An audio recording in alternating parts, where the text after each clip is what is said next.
Iguodala. Iguodala to Curry, back to Iguodala, up for the layup. Oh, blocked by James. Curry, one-on-one. Irving puts it up.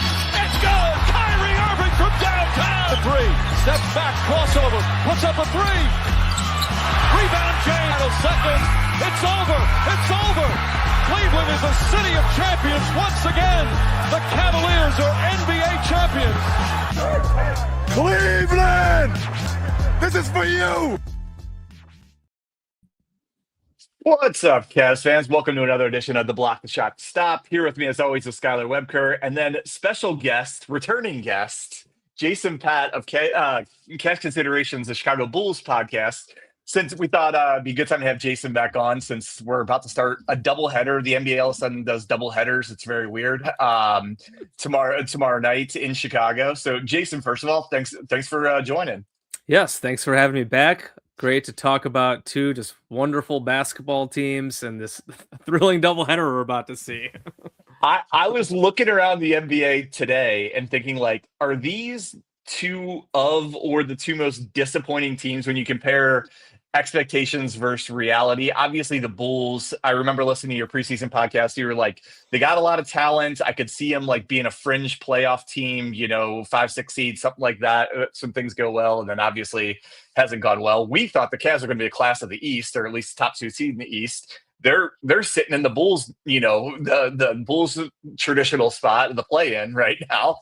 And not going well. So before we get into like actually previewing the games, how these teams match up, I figured the best thing to do for our listeners who probably watch some Bulls, but not a lot, like, why don't you give us a little bit of the Cliff Notes version of how this Bull season has gone so far?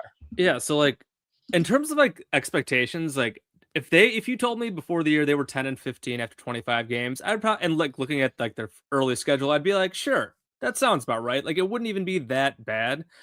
But the fact that they are 10-15 after starting 5-0, and then they were also 6-1 after like one of the most insane comebacks in the year against the Sixers, they got to 6-1, and since then since the 5-0 start, they're 5-15 because they're 10-15. And they have their 24th in net rating, which is like minus 5 point something. So they're legit bad. Like their last out of these, since they started 5-0, they've gone 5-15. Those 5 wins, they've won by a total of 10 points. So like they could be easily worse because they've squeezed a few close games out of their butt with some like Nikola Vucevic game winners.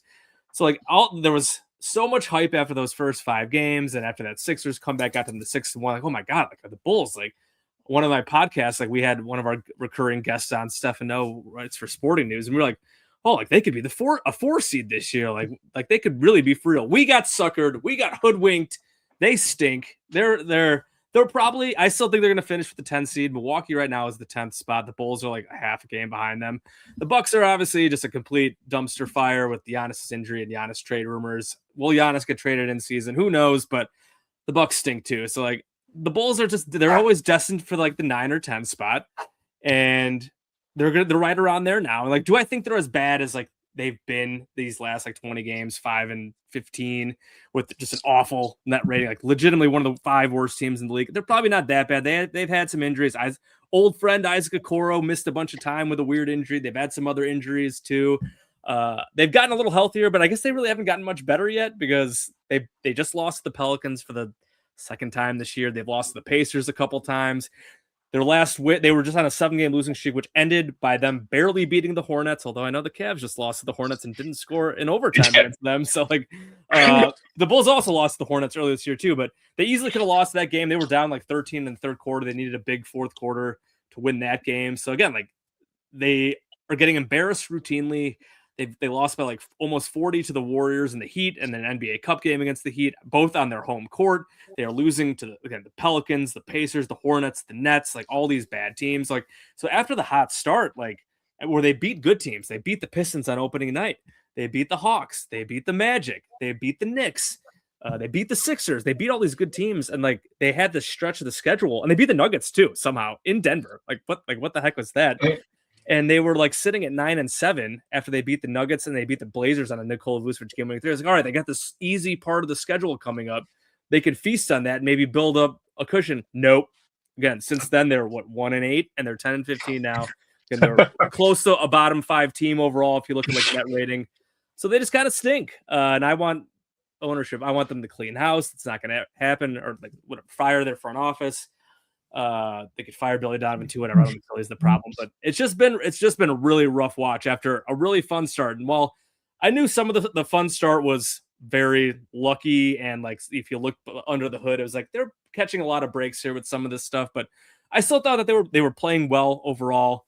And again, injuries have played a factor here, but they're not good. When you're 25 games into a season and you have a net rating that's -5, like you're not a good team. Like even if they start playing a little better here, they're destined for like the spot they usually are, as assuming that they keep just trying to win. Like they'll end up probably the 10 seed or not, maybe the 9 seed. Like the East is looking a little better. I know there's like a lot of decent teams, but not many great teams. Right now, the Bulls are bad. So like that's just kind of where they're at. Yeah. Now, Skylar, I'll bring you in. Obviously, outside of some of the specifics, it sounds I feel like the sentiments around the Cavs are kind of similar, maybe a little bit like maybe a step or two down, but maybe not. Also, I mean, there's people all over, Cavs fans all over the internet that are calling for Kenny Atkins's job and saying they need to make all these trades that are impossible to make because of they're in the second apron, like all this crazy stuff. But obviously, we don't need to cliff notes. We talk about the Cavs all the time, but like, I feel like it's kind of some of the same sentiments, same. Cleveland. Yeah. It's the same. They go out there and they beat the Spurs and they look great doing it and talk. You're like, all right, they're going to start catching some momentum. And then they lose to the Warriors G League team on their home court. No Jimmy Butler, no Steph Curry, no Draymond Green. And it's the same just frustration of like, all right, yeah, maybe they can do it. Now, granted, we're at 15-12, so a little bit different of a story, but it's just like they can't catch momentum. They can't capture whatever they did last year. And the East is looking like it's up to anybody at this point. Like you thought the Cavs were going to be the runaway favorites, and they're sitting at the 7th seed. They're in the play-in right now. Yeah, and we'll get into a little bit on both sides, the Cleveland and Chicago, kind of in preparation for the previewing the games. But Jason, I told you, I prefaced this that I had something for you I needed to bring back up. Unfortunately, from the last time you were on, you were on over the summer. We had you on right after the Lonzo Ball for Isaac Okoro trade, and you were saying like you guys totally ripped us off. Lonzo's going to be great for you. Why did they take it? And some of it was like the contracts. Isaac has more guaranteed years and money on his contract. But aside from that, I have some stats I want to share with you, or really just like kind of putting in perspective the Lonzo Ball offensive year that he's had for the Cavs. It's been offensive. I looked it up. I looked it up, and I compared Lonzo's stats to the worst team in the league, not the NBA league, college basketball, the Mississippi State Valley Fighting Bulldogs, I think. On that team, Lonzo would have the 8th best field goal percentage out of 10 qualifying players, the 6th best 3-point percentage on the absolute worst team in college basketball.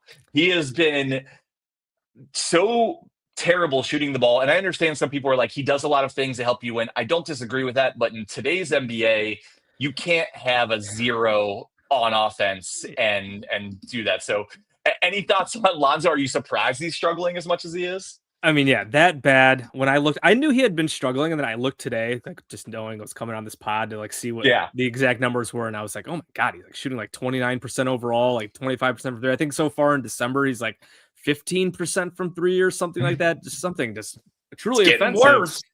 Yeah, like it's just that's unbelievable. Like I know obviously he's had the fact that he came back and looked pretty good for the Bulls. He did not shoot great for the Bulls last year. He was decent from 3 overall. Yeah, I mean, he's never been like that a good player like inside the arc in terms of offense. So like he's always like the fact that he developed his 3-point shot was such a big part of why he was effective when he actually was healthy 4 years ago for the Bulls now. So now that his 3-point shot is also dead, like brutal. Like I know he's still a pretty good passer. I think he's averaging like 4 or 5 assists per game off the bench. Yeah, and he plays good defense still. But yeah, I mean when you are shooting that low percentage from 3 and under, I mean an NBA player shooting under 30% from the field in general is just straight up embarrassing. So like I am definitely surprised it was that bad because I know like, and last year he had weird stuff going on like separate from the knee thing that obviously like almost ended his career. And he came back and he looked pretty good for the Bulls last year. And it was kind of surprising that how good he did look. And then he had the weird, I think, like wrist thing that cost him a bunch at the end of last year. And maybe that's like messing with him now too. I have no idea exactly what's going on. He's just had a very bizarre career with all these weird injuries he's had.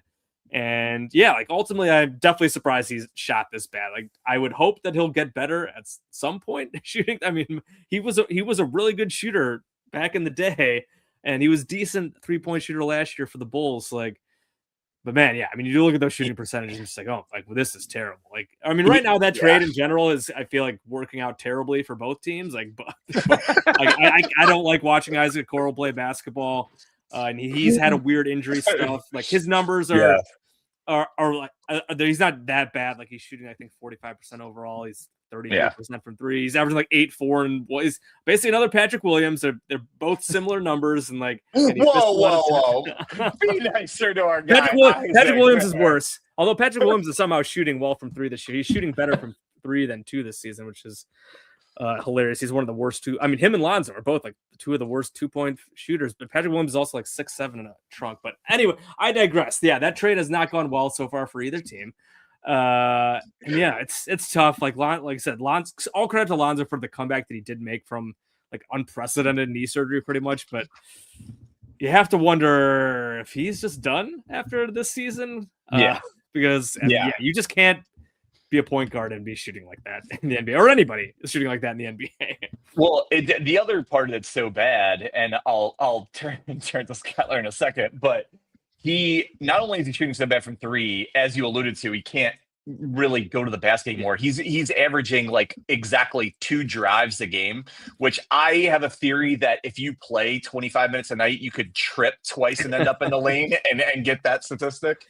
And Skylar, if you have any leftover Lonzo thoughts to empty, I know you've emptied a lot of them on a couple of podcasts. Skylar's personally offended by this. His best bet before the season was Lonzo Ball for 6th man of the year. Ooh, so yikes. More like 60th man of the year. Maybe. The fact that Lonzo Ball has taken 127 field goal attempts and 104 of them have been 3-pointers is offensive. Like that is an offensive number for a guy that can't shoot. But he might know what he's doing. I don't know. I'll put the clip in after the fact. But I've never seen an NBA player brick a lab before until he did it a couple of nights ago. And Jason, I'll send it to you if you missed the highlight. But he legitimately had a wide open lab that he smoked off the backboard to the point it didn't even hit the rim. I was like, I'm not in disbelief very often, but I was like, did that just happen? That guy had to have blocked it, right? He didn't look like he was close enough to block it, but that had to have happened. Oh my God. Yeah. So he might actually be doing the right strategy, Skylar, just not doing it well. So Jason, talk a little bit about, I guess, for the Bulls. I know you talk a lot about what's gone wrong, and we can certainly talk about that. What has gone right? What is going well for the Bulls on the season? I know Josh Giddey started out like gangbusters and cooled off a little bit lately, but like, is it him? Is it anything else that's actually, silver linings for this Bulls season? I mean, again, they started so hot, and that was one of the reasons why like it was somewhat skeptical, because it was like half the rotation was like shooting like career highs. Like Vooch was playing like he was like 28. Giddey was off to an awesome start, and they did that without Kobe White too at the start of the year. And like I Sumo was great. Io might play tomorrow. He's playing right now with multiple sprained thumbs and like a bone bruise. Like he's basically playing with no hands, I guess. But like he's also been really good before like this injury stuff. And then like a bunch of their role guys were playing great too. Like Kevin Huerter was playing really great. And like Trey Jones was great. Patrick Williams even got off to a great start before he turned into him and Lonzo Ball were the 2 worst rotation players in the NBA. But since then, yeah, there really has not been much good at all. Like Giddey has had a pretty good season overall. Not as good as he was like the last couple months of last year, but pretty good. I mean, there was one point he was almost averaging a triple-double and like pretty efficient. His 3-point shooting has still been pretty good. The last like week or two, though, he's had a few pretty ugly clunkers that have not been good. Again, the whole vibe of the team has just been awful the last month and a half. And yeah, but like, besides that, like there have been like some decent performances here and there. Like Zach Collins came back from injury and was basically the reason why they beat the Hornets the other night. Kevin Herter just came back and had a decent game, and he's been fine. Like Trey Jones does some like they have all these like decent players who like have like decent games here and there, but again, you can't like rely on these guys to be shooting like playing way above their head all the time. Like that's what they did at the end of last season, and that's what they did to start the season. And now they're kind of just like settling back into, hey, like these guys are role players, and like they have some nice games, and they have some bad games, and they're up and down. That's how role players usually are. And the Bulls just have a ton of role players, and like there's top level guys just aren't that good. Like Giddey's pretty good. He's better than I expected. He's turned that trade into, I'm not going to say a win, but like maybe not as huge of a loss. Alex Caruso basically won the Thunder the championship, but I can't complain too much about Josh Giddey at this point. I'm like a Josh Giddey hater. I hated the trade, hated how he started last season, but he's gotten a lot better. I'll give him that credit. But yeah, past that, like Io's been pretty solid. He's been really good this season in contract year. Modest Bazelis has been disappointing. So he's been fine, but like he's been stagnated. His minutes have been kind of coming down a bit. Vooch started great, but now he's been awful for the last month, and he clearly doesn't want to be there anymore. Literally, there was an article that came out in the Chicago Tribune that was like, what, like Vooch asked himself, like, why am I here at this point? Like, what am I doing here? Like, we're at that point for him. So yeah, like you go up and down the roster, and it's like there's just not that much where you can be like, yeah, like this is great. Like Kobe's been awful shooting the ball. Like I'm sure he'll get hot at some point because Kobe's always been pretty streaky, but like he's been dealing with multiple calf injuries too. Like he had the calf that comes out at the start of the year, he comes back, and then like his other calf got hurt, and I think he's just dealing with this calf stuff. So like, yeah, there's just not much going right now. I mean, when you're 5-15 again in your last 20 games, that's basically a quarter of a season. And I don't have their net rating in front of me over those games, but it's awful, and their defense is awful. And again, the games they've won, they've barely squeaked out. So it's like, and Kobe even admitted it in an article the other today. I saw that, like, yeah, like like we have to grind out games. Like we're not going to be blowing anybody out. And like Billy Donovan's talked about how they don't have that much talent. Like we're not that different from like the Pelicans and the Pacers. Like we have to play desperate every night. Billy's been very open about like crapping on the roster. I don't know if him like covering his ass, like so he doesn't get fired. Maybe the front office gets fired instead. I don't know, but like I said, it has been very bad for a while. It's like I really can't say many good things about what's been going on because it has not been good. No, we love the brutality, and just to I guess close that for you, their net rating in the last 5 games is a little over -12. The last 10 and last 20, ironically, are both -8. So you're the bottom 5 team. Yeah, for sure. So Skylar, I mean, I think the problems with the Cavaliers are a little bit different.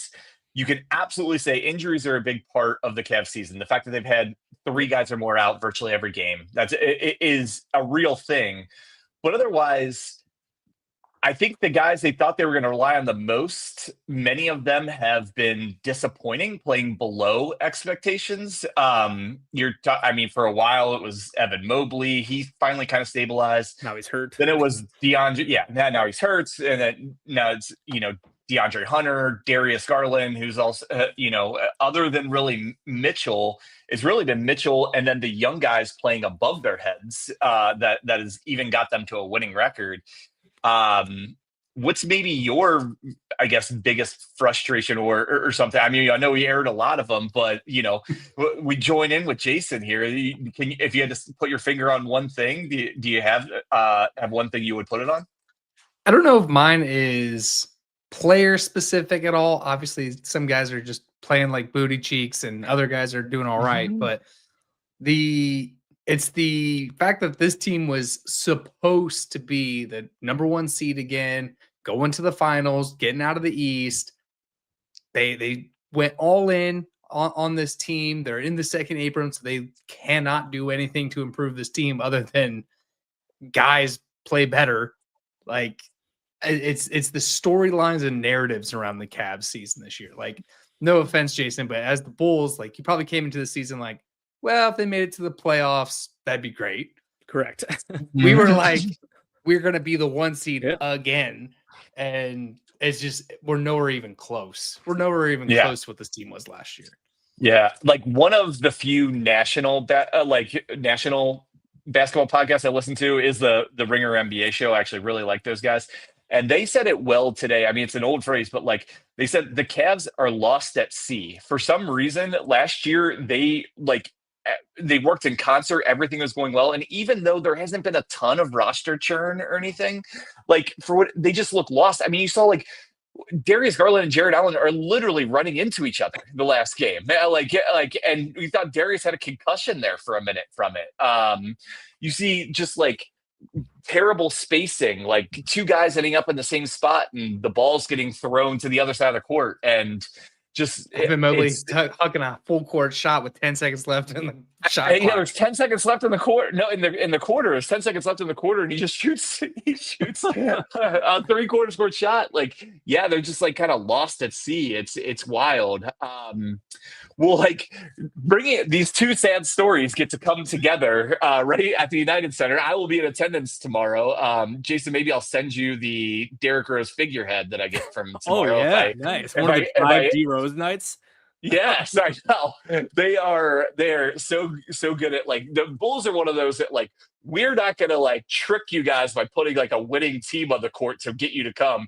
We're just gonna do cheap memorabilia in virtually every game of the season. My podcast co-host Ricky O'Donnell basically called them after the loss to the Pelicans the other night. Like they're basically just like a nostalgia brand company, like merch company at this point. Was they? Yeah. And I'm a sucker for it too. I own a ton of Bulls stuff. Like I own a ton of Bulls jerseys. I'm wearing obviously Bulls stuff right now. Like, because they have a bunch of cool stuff. Because obviously back in the day, like they won a bunch of championships and like they can do like cool nostalgia. And they have D Rose 5 D Rose nights. They've milked his jersey retirement for multiple years. Like.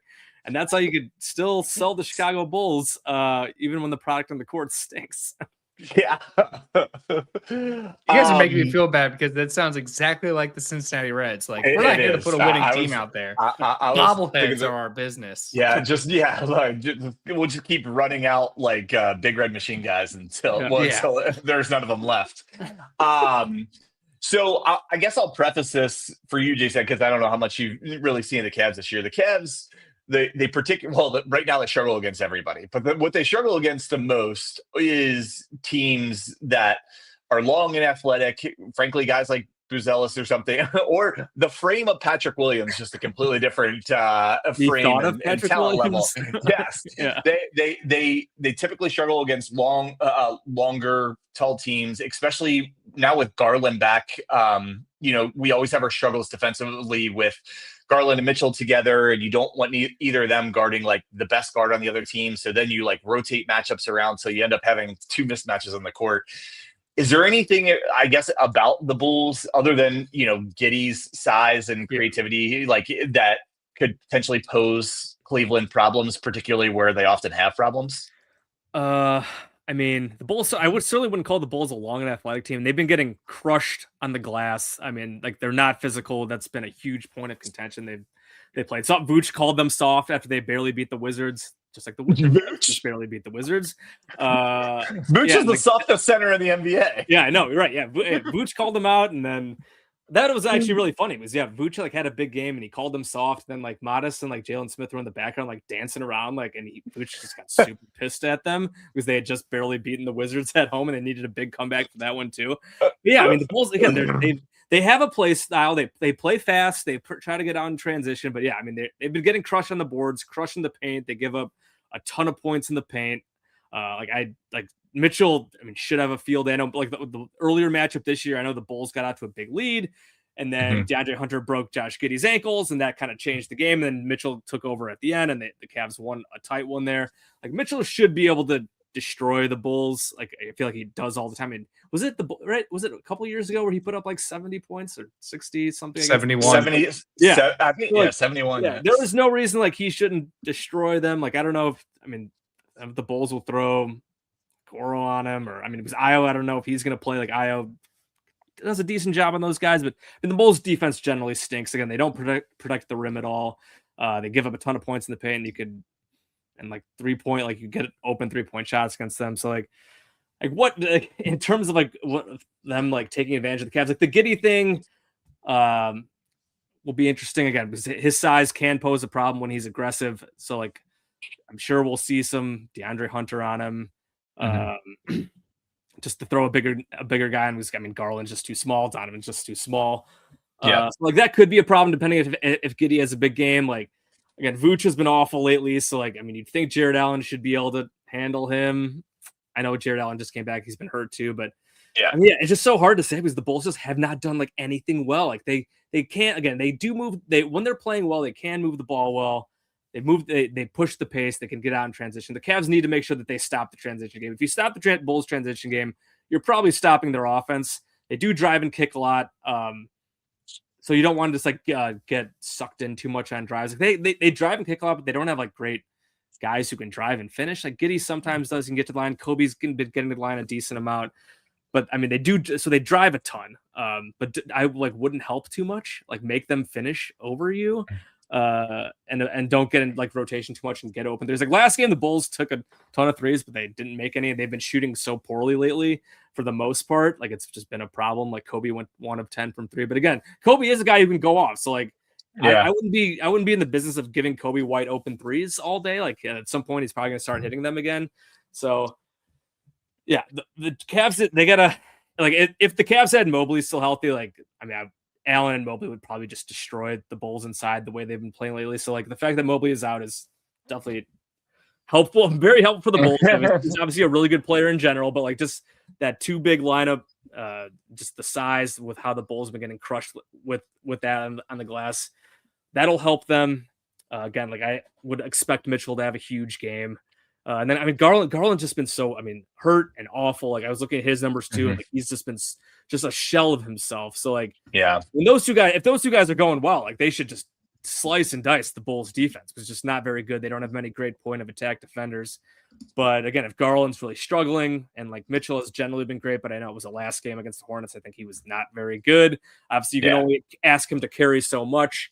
So yeah, it'll be interesting to see. Yeah, because both these teams have just been struggling so much, and the Bulls have not. Their shot making just hasn't been great. Their offense, like the whole thing this year was like, oh, like the defense is probably going to stink, but like the offense can be fun. They push pace, they can shoot threes, but like the offense has also been terrible lately. It's like they've been a bottom 5-ish offense over the last bit, and again, some of that's injuries, but they just haven't shot the ball as well either. And Kobe again is shooting sub 30% from 3, so. Yeah. Yeah. No, you named the one thing I was going to bring up, Skylar, and I'll let you chime in on this as well, that the Bulls do like to get out and run and get in transition, and they're pretty good when they do it. And that is a concern from the Cavs side, because I am saying the Cavs are the most ineffective 3-point shooting team in the league when you combine the fact that they shoot the most in the league per game. They're like almost 2 threes above second place. And they're 22nd in 22nd in actually hitting them in 3-point percentage. And so they're taking so many, they're leading to so many long rebounds. Even though they don't turn the ball over enough, they brick so many threes that it leads to so many long rebounds. And that's how teams constantly seem to be out in transition against them. So like, is that kind of where your head went, Skylar, as far as like concerns with the Bulls, or was there anything else that maybe you thought of? My concern was only Donovan Mitchell is the only person that drives and gets into the paint. Nobody else wants to get in there. Part of it is probably injury concern, because Garland's not trying to go in there and get a floater or anything like that anymore. Lonzo Ball's not driving into the paint anymore. That's really the only guys shooting the ball are those kind of guys right now. And Jalen Tyson is getting in there a bit, but outside of Donovan Mitchell, yeah, there isn't anybody else getting in there to do the dirty work from the glass and the paint and anything like that. So that's a cause for concern, because like you said, Kevin, they are first in attempts, and I'm looking at the league stats right now. They're 28th in percentage. Yeah. It's just keeps getting uglier. I'm glad I didn't refresh it. It hasn't been good. I mean, the good for the Cavs so far this year, Jason, like the number one thing is Jalen Tyson. I don't know if you've seen the Cavs play him, but he's a second-year guy. He was a late first-round pick last year, played sparingly because they're so good. And then all of a sudden this year, he's turned in, to this point in the season, he has been their third best player behind Mobley and Mitchell. Like he legitimately in in the last 30 days, he's averaging like 17 points and 9 rebounds. He's shooting 45% from 3 on the year. And he makes just winning plays all over the place. Deflections, steals, blocks, getting off big offensive rebounds. Is that somebody that do the Bulls have anybody like that? I don't know if they have. I honestly think even more than Mitchell, like Jalen Tyson might need to be like a difference in this game purely with like hustle and smarts. Yeah, I mean, do the Bulls have a guy who like does all the dirty work? Not really. Yeah, I mean, I guess it's Isaac Okoro, maybe. Jalen Tyson is the player that we wanted Isaac to be. Isaac just doesn't have enough of a mean streak in him. Like Jalen is crazy in a good way. I love him. He has multiple times just screamed at the basketball, the actual orange basketball on the court, just screaming at it, mad at the basketball. And I love it. Like, I think ideally, like Modest becomes that guy, but he has not been that guy. Like his numbers are okay this year, but he's definitely not been as good as I think me and a lot of other Bulls fans. And like Modest was getting some like national hype of coming into like he had a great preseason. He was looking so good, and I was like, oh, like this guy, like is he going to put up like 18, 19, 20 points per game, be like a most improved player candidate? And he's kind of just like rolling along here. He's averaging like 13 a game, like 13 and 5. Like every couple games, he's like an awesome dunk. Like he can dunk ferociously. But Billy has been pretty harsh with him, and he's been yanked him a couple times in like recent games, like playing like 24, 25 minutes a game, which is, you just don't love to see it when like there was a lot of hype for him to take like a leap and become like you're like Modest is going to play 35 minutes a game. He's going to be closing every game. And that just has not been the case. And again, Billy is a lot of tough love there with him. It's just defensive mistakes, mental mistakes. There was a game against the Magic recently where they had a chance to win that game down the stretch, and Modest had a brutal technical foul.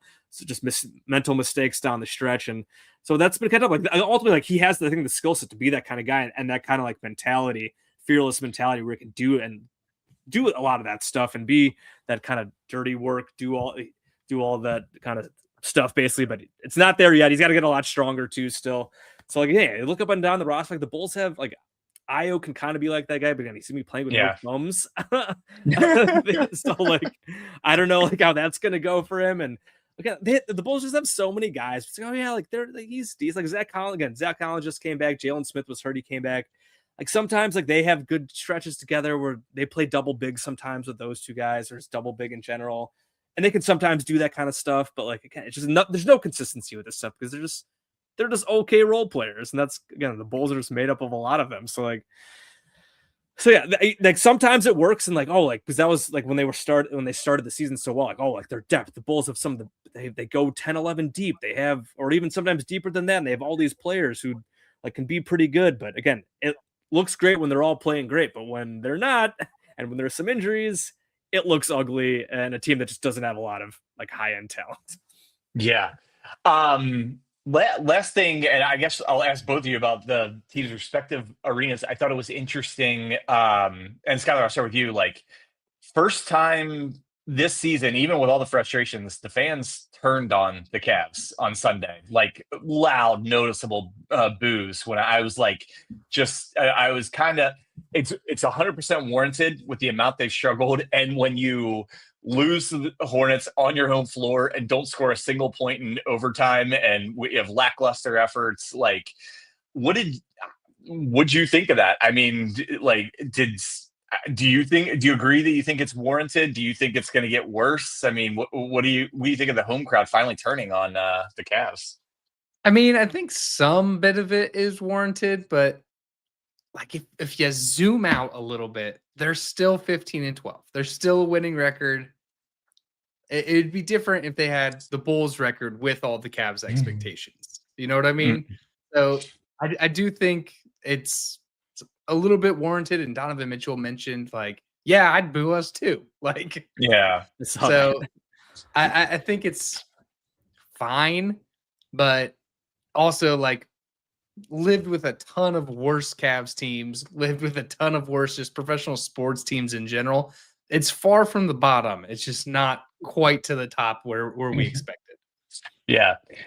I know I want to kind of ask you a similar thing. What is the mood at the United Center as someone who's going to go there for the first time this season tomorrow night, Jason? Like, is the team, are the fans actively mad and booing the team? Is it just kind of like silence? Like, what's going I think on it's there right now? kind of dead. Like Ricky was at which game was he at recently? Was it the Warriors game? I can't remember which one he was recently at, but I think it's just kind of dead. I think we're getting to like apathy point. Like, sure, there's gonna be some booing here and there, but I think a lot of fans are just kind of like, I mean, here we go again. Like again, they've just been so mid for a long time now, and like, and again, the place was rocking to start the year. Like when they were playing so good, like people were fired up. Like, oh my god, like the Bulls are gonna be good. But since then, and some of the losses have just been so like dispiriting. And when you keep losing to these bad teams too, it's just like, yeah, like there's gonna be some boos, but then there's also just kind of like, yeah, some of the apathy setting in, just kind of a more dead atmosphere. I know Joe Cowley in the Sun Times today wrote about like empty suites, and like, is that gonna maybe cause the Reinsdorfs to actually do something? It's like, oh, we got some empty seats and empty suites, and people just aren't showing up and like and bringing their money to the table. Like, is that gonna actually force them to make a change? Because again, if the fans tune out, that's kind of what forced the last regime change. That was 2020 All-Star game when it was in Chicago right before COVID hit. Because I was there, and like there was like a fire Garpax chant on like, it's like Zach LaVine was on like First Take or something, whatever, one of the shows like on ESPN shows, and like fans were there like chanting fire Garpax.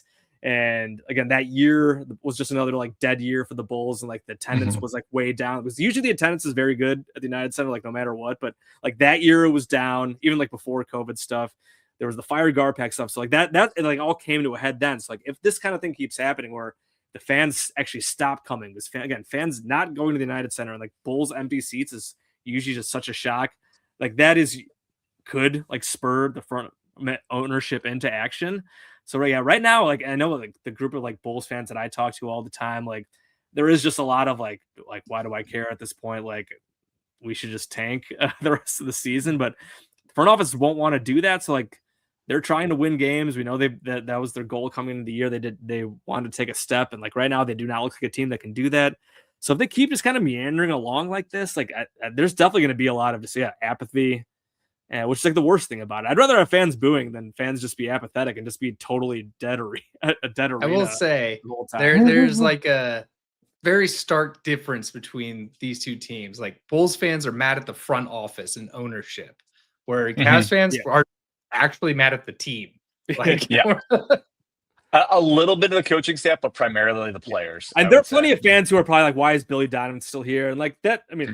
A fair question, because like AK and Billy have like the second or third longest tenured like front office coach duo. Wild. Why? Like they've won one playoff game since like they came together in 2020. Like it's absolutely nuts. But again, Bulls ownership does not like firing people. They're loyal to a fault, and they're cheap, and they don't make moves. Like so, like these guys are still here. So, and a lot of fans again blame it. I mean, a lot of fans we know like blame it on the coach. Again, I think Billy's a good coach. He did well last season to like overhaul their style. Again, the start of this year, he did really well to get them playing well. But I think now we're just kind of seeing the lack of overall talent on the roster, and the poor drafting that's happened over in recent years and that kind of stuff. And we're left with this. And again, Billy has been very vocal about saying that they're not very talented, which is really funny to hear a coach say that when him and AK have allegedly been on such a same page. So. And fans just at this point, like we've seen this song and dance now for basically this entire front office regime, and you get sick of it, and it's like why keep paying attention to them? And that's when the apathy sets in. Yeah. Yep. Well, I hope we did a good job of getting everybody excited for these next two. I mean, it'll be interesting. It'll be very interesting. I mean, for a Cavs team that like needs like to turn things around here, like. The way the Bulls are playing, like the Cavs should like take care of business, but again, like the way they've been playing, they've been not very, very good. And like the Bulls, like they have their moments, and like if you do struggle to stop, if you're not ready to play their style, like they can cause some trouble with the fast pace. So, like it will be interesting to see like if the Cavs are ready for that. If they are though, and they do bring it, and they bring the right energy, and they at least I guess shoot maybe a little better from three, like. They should beat the Bulls and possibly beat them handily. I mean, maybe the Bulls shoot better than they've been, but I think it'll be very interesting. I get two teams that are huge difference expectations, but now just both really disappointing, and both that are like really searching for wins. Like maybe there will be a bit of desperation there, and we see some good games here. I hope you're right. I certainly do, because I fear it's going to be like an 89-89 tie both games. I don't even know how it'd be possible, but that's what I think. All right, well, we'll get to our wrap up, and I apologize, I didn't preface this. So if you think of something on the spot, great. If not, don't worry about it. But we end each show this show of the week with put one nice thing on the internet, because we tend to say a lot of negative things to put on the internet. So I'm a big believer, if you're going to say something negative, you got to say something positive too. So I can go ahead and start, Skylar. I wanted to give a shout out to everyone that is truly in the holiday spirit and showing people, a lot of kindness and everything. We traveled back to Nashville, where we moved from a little over a year ago. We had a bunch of friends there that all made time with us, even though we were only there like 36 hours, which right in the middle of Christmas season, which I really appreciated. I saw, without getting into specifics, like people in the service industry, like our flight attendants, somebody at a restaurant going over and above to like try and give a good experience to us. And it's just like, see like more, I saw a lot of kindness, and you don't see a lot of kindness, and just people being, I think, swept up in the holiday spirit. I think the world, the country, everyone, me, needs it. So shout out to everybody who is showing grace, showing kindness, as I said, and frankly helping other people really enjoy the holidays, because you should enjoy the holidays, and it's sometimes you don't. So Skylar, you got anything? Yeah, I want to give a shout out to postal workers, UPS drivers, whatever it is, because this is the worst time of the year for those people. And then on top of any type of weather. So we just had a huge snow come through here in Ohio. And, the old saying, rain, snow, sleet, or shine, they're out there. So big shout out to them for really, honestly, probably making a few families' holidays as we get closer to the Christmas season, and all commerce is online now. So big shout out to those that fret the elements to bring, as Kevin said, holiday to a lot of people. No, that's really good. You got anything nice to say, Jason? Anything? I mean, I could keep it the holiday spirit thing. I kind of wanted to go there. Like I could go with like retail workers. I used to work in retail, and like the retail, like I was at a mall today picking up something, a gift, a holiday gift. It was a Bears hat. I'm going to say shout out to the Bears too. 10-4 first of the NFC North. Love it. But yeah, I used to work in retail. My wife did too. She still does, but not in stores anymore. But obviously, similarly, like the postal workers, retail season and the holiday is crazy. I know they deal with a bunch of just a-hole customers and all that kind of stuff. Like I used to deal with it. And I know how hard it can be. You see it when malls are crazy. I know a lot of stuff is online, but still, the mall was crazy today when I went. So like it can be pretty wild. So shout out to all them for dealing with crazy holiday season. I know it can be tough, and it's great. So yeah, so I got a couple of shout outs in there. No, retail and the Bears. Which mall's here? Woodfield? Where are you going? I usually go to Woodfield. I went to Old Orchard today. I ordered something from Rally House in Woodfield. They didn't have it, so I had to go to Old Orchard instead. So it's like both like 20 minutes like either way for me, so it wasn't a huge deal. But it was packed when I went. So yeah, no, you'd be surprised. As much online shopping, I still think like with Christmas and stuff. It's still personal. It feels more personal to actually go out and get a gift, and like you're actually putting in a little bit of effort. Your body, except for your thumbs, don't put any effort to buy something on Amazon.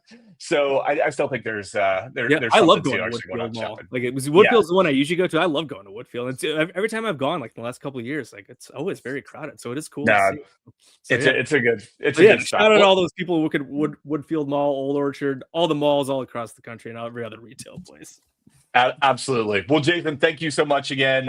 Anybody, Bulls fan or Cavs fan, go listen to Cash Considerations. They don't listen to it with your kids in the car, at least the most recent episode. But it is a lot of fun and a lot of good information about the Bulls and basketball in general. So thanks again, Jason. And as we sign off, please do all the things, subscribe Subscribe anywhere you get your podcast, YouTube, 5-star ratings. We appreciate all that.